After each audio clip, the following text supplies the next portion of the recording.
Ayan ang aking rambutan. Ha, good afternoon. Kinuha ko na yung bunga ng rambutan. Ayan, tinaras ko yung ibabaw para bumaba yung puno. Para gumanda siya, lumago. Ayan, pinapanguhan ni nanay yung mga bunga. Dami oh, maliliit lang bunga pero matamis siya. Oh. Di ba? Pamimigay natin yung iba niyan. Ha. Oh. Nabibili ba yan?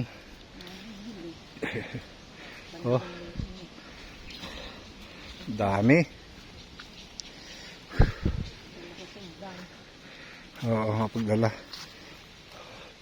Piyesta roon eh. Aabot pa kaya yun ng Biyernes? Daming bunga. Shoutout sa inyo lahat.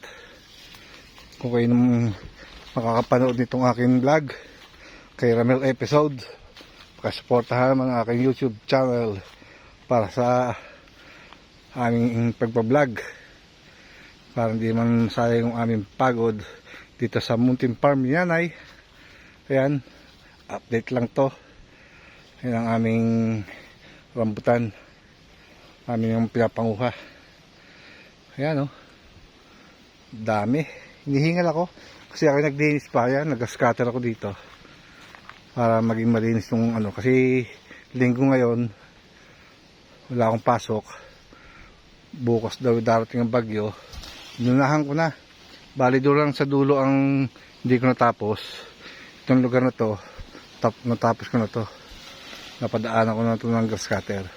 Kaya bago kami umuwi, akin muna ang kinuha tong rambutan. Sayang eh, di ba?